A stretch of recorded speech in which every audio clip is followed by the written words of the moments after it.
Hi, this is Derek, the Dragon Ball Scholar. In this video, I'm going to interview Daphne Gere, the voice of Maron in Dragon Ball Z. Maron was Krillin's girlfriend in the Garlic Jr. saga of Funimation's English dub. Daphne was also the vocalist for Dragon Ball's ending theme, I'll Give You Romance. And in this interview, Daphne and I will discuss how she got the job as Maron and as the vocalist working for Funimation in Dallas, Texas. We'll also talk about what she's been up to since working on DBZ. Now, in this interview, I originally recorded it for my own personal use for an upcoming book, and I wasn't concerned with the audio quality, so I recorded it through my cell phone's speakerphone and then into my desktop mic. And as a result, sometimes when Daphne speaks, you might hear some vibration through the speakerphone. But that's my fault because I wasn't recording it to share it with everyone else. But the interview was so interesting that I asked Daphne if it was okay, and she said yes. So now you get to listen to it. So please thank Daphne in the comments below and enjoy this interview. How did you get involved with Funimation, and what's your music background? You know, Sure. I grew up, I've been singing ever since I can remember. I was singing out of the womb. I grew up in church, singing gospel music, performing in church. It was sort of second nature. Singing specifically is definitely my happy place. That's what I love to do. So, University of North Texas in Denton is a big music school and a college campus full of, creative people. I would assume, like most college campuses, full of creative people. I had a friend who was friends with Chris Sabat, and we were all hanging out, and there was a cat, and that's kind of what I remember. There was a cat. I don't know if it was Chris's cat. I don't know if it was a roommate's cat, but I just started following this cat around the house because it was really cute, and I was talking to it, and then, the next thing I knew, Chris, appeared in the doorway and said, you have to come into the studio and do that for me. And that was, that's what I remember, is him telling me to come and to do my cat voice. And it was really funny because I felt like, I kind of felt like someone caught me doing something. I didn't know I had an audience. But yeah, sure, of course, I'll come in and try it. That sounds like fun. I know very little, except for that I met this friend of mine, this new friend, Chris. I met him through another friend, and he has an amazing speaking voice, and he's really engaging and fun, and he's a casting director of sorts for this cartoon. And that's it. Okay. And I thought, that sounds like fun. So you did not know what anime was at the time? I know what anime is, but I wasn't into it. I had friends who watched. I had friends who watched a ton of anime, but I didn't. Okay. What about, that means you didn't know what Dragon Ball was in particular? Okay. Nope, I had no idea. Okay. Now, so what was this role for this this cat-like voice that you were going to do? I had no idea. I don't even know. I went to the studio, I met some people. It was really fun. Chris, kudos to Chris. On the one hand, I think I take direction really well, but on the other hand, he's very engaging personality and a lot of fun to work with and for. So, I really don't remember the very beginning. Did he tell me what it was for? I don't think so. I think it was come in and let's mess around in the studio and see what you can do kind of thing. Okay. But it didn't feel like an audition either. So I don't know. And then it was okay, I think afterwards it was like, okay, there's this character. And I don't even think I ended up using the cat voice. I mean, I think maybe there was a little bit of that in there, but like I said, a testament to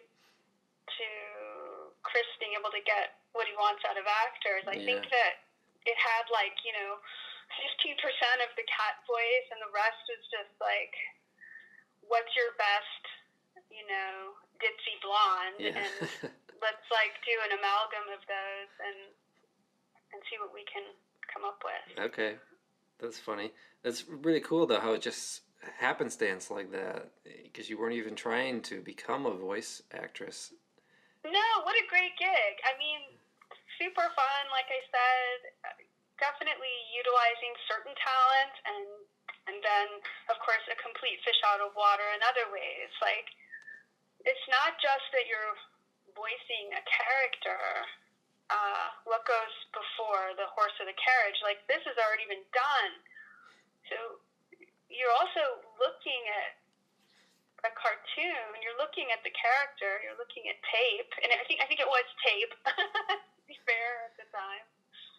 And you're having to match what you see on the screen with their flaps, right? With the mouth moving. So that was an exercise and something that I had never done before. Okay, say this line and make it fit and hurry up and spit it out before they stop talking. Yeah. Or try to match the... That was weird. That was totally... but fun, like challenging. Exactly. Yeah. Now, you went to University of North Denton, you said? North Texas? North Texas, in Denton, yeah. Now, did you go there to become a classically trained singer? No. No. I went there because that's what you do after high school. You go to college. I mean, I really did not know what I wanted to do, but I knew that it was going to be a place that would be rich for me in terms of there was going to be a lot of musicians there. And so I knew I wanted to get involved in some way, and I was in a couple different bands and recording projects here and there. And so I find that interesting that I had this theory that perhaps you were in Merkova and then maybe Chris Sabat or Barry Watson or somebody else at Funimation went to a live showing of your band and heard your voice and was like, wow, she's so great, we need to bring her in to sing the ending theme to Dragon Ball. But none of that happened. Singing the ending theme, I don't look at them as the same thing, but maybe they are. It is totally possible that Chris or Justin or I don't know if Barry was out and about in the music scene in Denton. Maybe he was, but it's totally possible that they heard me sing. When you first told me you wanted to know about that moment, the thought that came to my head was well, they know I sing. They knew I sing.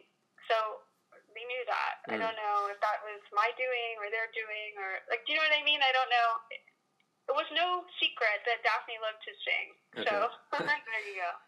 So did you have to go through an audition, or did they just say, hey, we want you to do this? I don't think so. Yeah, I don't think so. I think it was we want you to do this. And it's funny because I know that Carl Finch did the arrangement, along with having to do it in English. They also wrote the music, and so he did that. So that's when I met Carl. I remember feeling a little bit like, oh no, I want to do a great job, but not having a whole lot of time with the material. And so, I hadn't heard that song in forever until you reached out and I found it on YouTube, and I was like, oh, okay, that's, for 20-something years ago, that's pretty good. Yeah. I was like a baby, so it's pretty good. Yeah. Considering. Yeah, well, there are a lot of people who grew up hearing that song, and it means a lot to them. The meaning of the lyrics for them, they found it inspirational and emotional, and still. It's really sweet. I remember Carl taking time and care and communicating to me the meaning of the song. Now, I mean, if you're going to ask me what the meaning of the song is, I won't be able to tell you. But I do remember at the time. Okay, that is one of my questions. Yeah, what does it mean to you? I do remember at the time him taking care.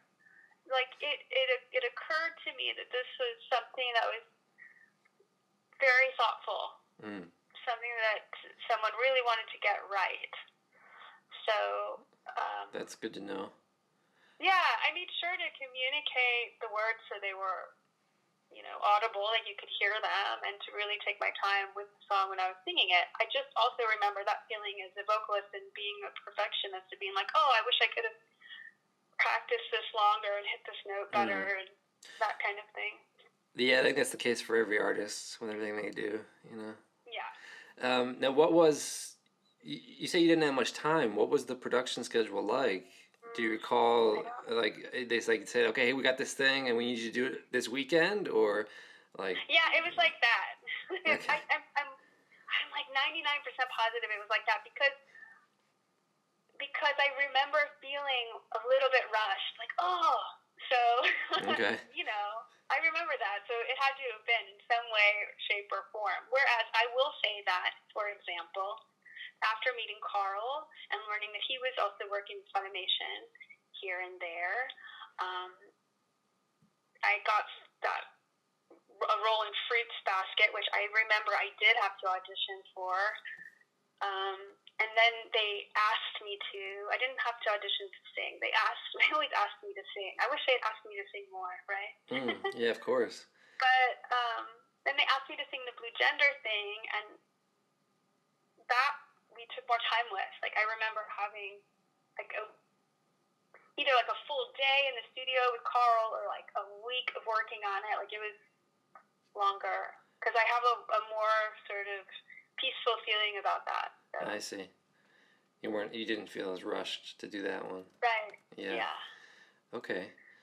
That's interesting. I know back in the day when they got started, they were hiring a lot of local talent, and I remember I've interviewed Chris and many other people at FUNimation, and they said they were just trying to get it done. They were trying to get an episode out as quick as they could because they had so many to record. And that makes sense. Yeah. So, did you have any influence over the lyrics, or was it that? No. No. Okay. Nope. Just the voice. Okay. Now, what was it like to record the song itself? Did any parts of it stick out as memorable or difficult? What was it like to record the song itself? I have this... I don't even know. I feel like I don't know if I should be even saying this. I have this weird memory of a control room and kind of being like, okay, here's where you're going to do this. Like, I don't think I even sang that song in the booth. Like, it's all very rushed feeling to me, and like... three dudes just kind of staring at me while I sing this song. Like, I'm not sure if that's a real memory. I mean, this is like 20 years ago, but where again, conversely, I remember singing the Blue Gender song in a proper studio, so I don't know. I don't know. You're probably right. I wouldn't put it past you to say that's correct, because they were just doing everything they could to get it done at the time. Yeah, it was like, come down this hall and come in this room, and there were all these it was like an electronic room, like full of crazy boxes with blinking lights all over the wall, and it was like, hold this microphone and sing. So wow. I mean, It might have been like you said. I mean, if Chris is saying they were just trying to get this stuff out so that they could get the stuff out, I mean, that lines up with my memory of singing the song versus. I don't know, sometime later working on another project that seems like they have more time. Yeah. When the show aired on TV, did you ever hear yourself sing? No. Really? I never did. Well, how come? No, I don't know. I mean, I don't know. I never heard it. I figured you'd have like out this show. I didn't look for it, but occasionally it would be on, and I would think, oh, cool, I'm gonna like leave this on, and then wait till the end, right? Yeah. And then it would be something where, like, it would be, I don't know, was it ever on Cartoon Network? Yeah. Just to use okay, so just to use an example, like, then the cartoon would be over, and it would be like, hi, and this, like, Cartoon Network voice would come on and start talking about something else. And so I was always like, wow, I actually wondered if they ever played it. I actually was like, so I did this thing, and I don't know if anyone's ever going to hear it. And so that's what I thought forever. Like, that's what I thought. I thought, oh. Wow. Okay. Well, yeah, millions of people have heard your voice singing this song for 2 decades. Yeah, I had no idea. Yeah. For real. So. Wow. So I guess that leads to my next question. Did performing this ending theme change your life in any way? I wouldn't say that it changed my life in some miraculous way, but anytime you work on a project with people, if you find yourself, I don't know, if you find yourself in the middle of opportunity, hopefully most of the time that'll lead to something else. So I could say that singing that song was kind of a moment of like, oh, everyone says this is really good. And they're going to pay me to sing. Oh, cool. And this guy over here wants me to do this other thing with him. He's going to pay me. That's cool. Like, find something you love to do so much that you would just do it for free, but, right, figure out how to get paid for it. Yeah. I don't think I quoted that right, but... I know what you mean, yeah. Yeah, you know what I mean. So that's kind of great. So, and I met some really cool people and had a lot of fun. But now, when I looked up your works as a voice actress, and I noticed that you worked on Chuck E. Cheese in the Galaxy 5000. Oh my God, I totally forgot about that. Yeah. I totally forgot about that. Yep, and then also Blue Gender, like you said, and Fruits Basket, and The Key Man. Do you remember that? Man. Yeah, you were a voice in the movie The Key Man with Adam Baldwin. I totally forgot about that, too. Do you want to write my bio for me? Yeah. Yeah, I don't even remember that, or what I did. Is that a movie? Yeah, it's a dramatic film. Feature film. So I'm guessing... And it wasn't music that because I know there was a song, I think there was music somebody used, a Markova track for a film, some filmmaker in Dallas, that was like a film, it was a movie, it came out, but I have no idea what it was. I know I seem detached from these things, but yeah, I don't remember the Key Man thing. Okay. Well, it says you were the caller, which was a voice. So you called somebody, I guess. Do you know who made the movie? It was directed by Daniel Milliken, starring Adam Baldwin. An hour-and-a-half film.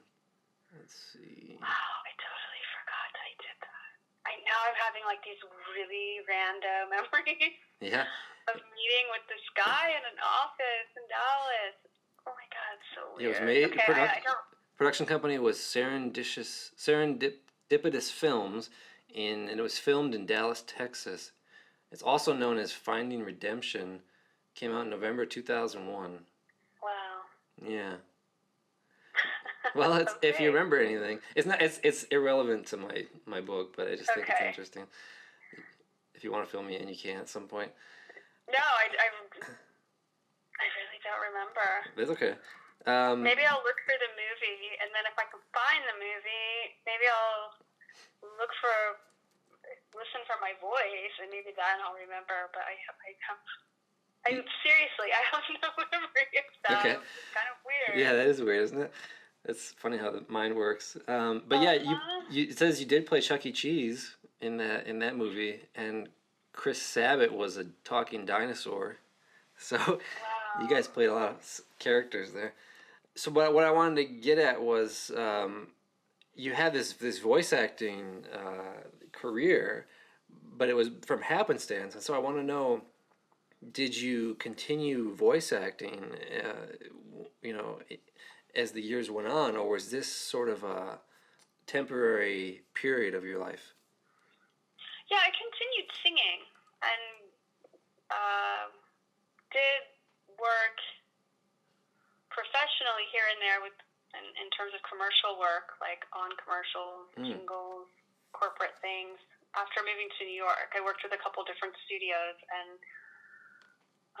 have done different things here and there, working with different people. But in terms of voice acting, in other words, not singing, and that is the only time I ever did that. Okay.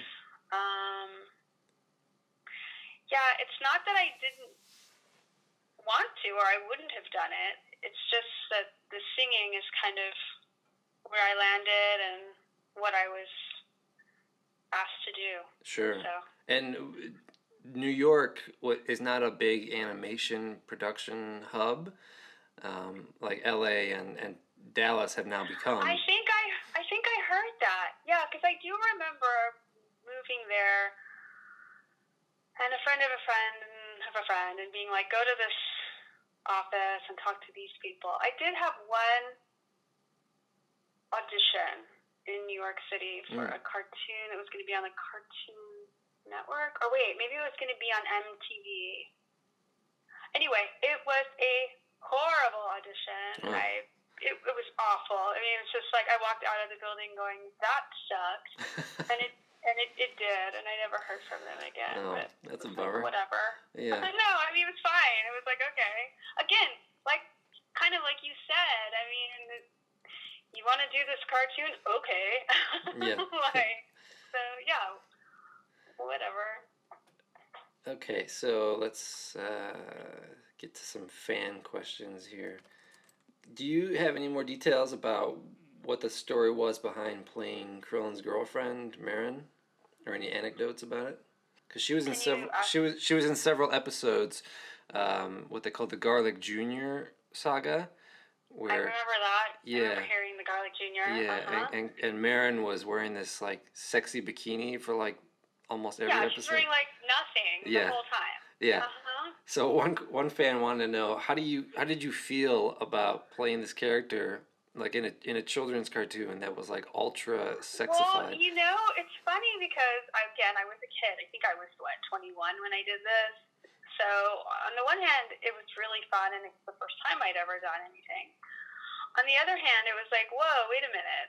So like you asked me if I was into anime. No, but a lot of my friends were, and what I was aware of was that they were watching adult anime. So it was a while before I realized, like, this is for kids, but yet here's this scantily clad woman. I just think it's just a different sensibility. Was it awkward? Yeah, I mean, of course, at times it could be awkward being the only girl in the room with three dudes and everyone's like laughing at this half-naked cartoon. Yeah. On the other hand, like, I had nothing to compare it to, so it was just silliness. Okay. One person wrote, was the role of Maron the first character that you played? Yeah, I mean, if the question is in animation or with FUNimation, yes. Yeah, I mean, certainly I've been characters and plays and little theatrical productions here and there growing up, but so I don't know what the question, if you mean with FUNimation, yeah, that's it. Okay, yeah, sort of a timeline question. And they also added, a beautiful voice. It definitely made the character even more cute. Thanks. Yeah. This is not Dragon Ball related. I'm just asking on their behalf. What was it like working on Fruits Basket? And are you familiar with the 2019 reboot and Jad Saxton's portrayal of Saki? I don't know who that is. Okay. So the last part of the question, no. The first part of the question, yes. I was asked to reprise my role. Oh. And I was sounded like fun, and I was excited. I was actually in Madrid when Chris called and said they were trying to get a hold of me, but just couldn't figure out how to make that work. We're two different sides of the globe. Oh, wow. So, What are you up to these days in terms of your career? Are you still performing in a band? I'm not performing with Merkova. I moved to New York with my ex-husband. So,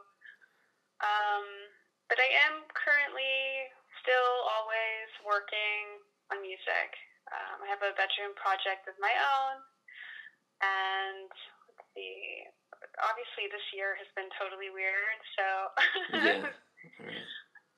I did lend my vocals to an old friend's album, like in 2005, maybe, and I'm credited with some vocals on that album, but with my old last name, with my married last name, so that gets a little weird. Oh, okay. So I sing on Wayne B's album, and it lists the track under Daphne Gere, which was obviously Peter's last name. Sure. And the most recent thing that's out that like you could go back and listen to, I did a couple of tracks with an artist named Julian Fane. I think that was maybe 2015. Racer, that's what it's called. Did you ever watch Dragon Ball Z and follow the story? And are you aware that later on in the series, Krillin's daughter is named Maron? No. Yeah. Wait. Yeah, she gets named after the character that Krillin dated in this weird coincidental situation, and a fan wanted to know, like, did you know this, and if so, how do you feel about it? I didn't know that. Okay. It sounds a little pervy to me. Right. It sounds like he's got some unresolved issues. That's what it sounds like. Okay. That is so whack. Yeah. Okay. Yeah. I don't know. Okay. That's weird. Yep. So this is a fan wrote, "This is barely a question, but I want her to know that I love the English cover of I'll Give You Romance. It's so good." Aw, that's so sweet. Well, thanks. You're welcome. And that is all the questions that I have. Is there anything else that you think I should know that would help me tell this story? What it was like to be part of something bigger than yourself? I mean, it was just really fun. Yeah?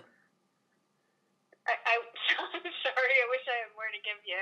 That's okay. I was young, it was fun, it was just a bunch of people, hanging out and playing make-believe. I mean, that's kind of what you're doing when you're voicing a character. You're going somewhere else. Yeah. It's kind of freeing. It's definitely fun.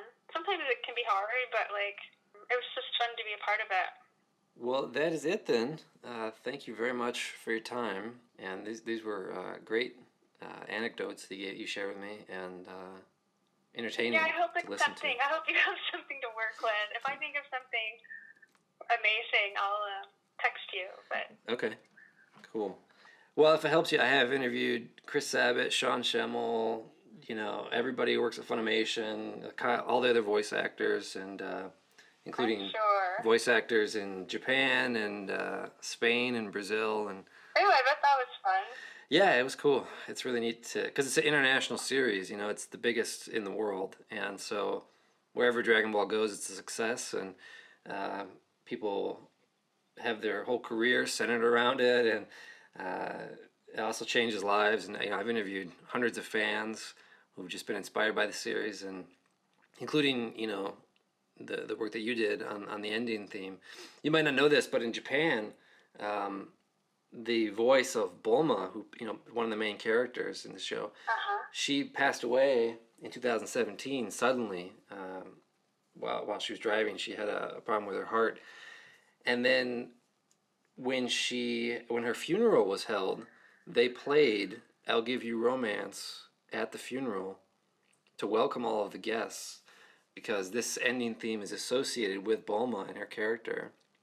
And the inspirational meaning of the lyrics, and like the idealism behind it, and that feeling is associated with Bulma and the voice actresses who have played her.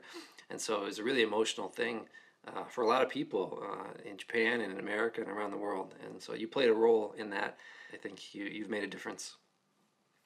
That's touching. Thank you for letting me know. Yeah, you're welcome. Well, thank you again. Yeah. Take care. It was a pleasure speaking with you. Thanks, Daphne. Thank you. Bye-bye. Bye. Well, that's my interview with Daphne Gere, the voice of Marron and the vocalist for I'll Give You Romance. What did you think? Did you learn anything new? I thought it was really interesting how she got the job, and the cat story, and just the whole happenstance nature of it. And I know that was the case for a lot of the voice actors and actresses at FUNimation during those early days of Dragon Ball Z. If you have questions for Daphne, please leave them in the comments below, and let me know if you'd like to see more interviews like this, because I enjoy doing them, and I think it gives us insight into what it was like to work on Dragon Ball Z all the way, 20 years ago now. So let me know, and be sure to like and subscribe. Thanks.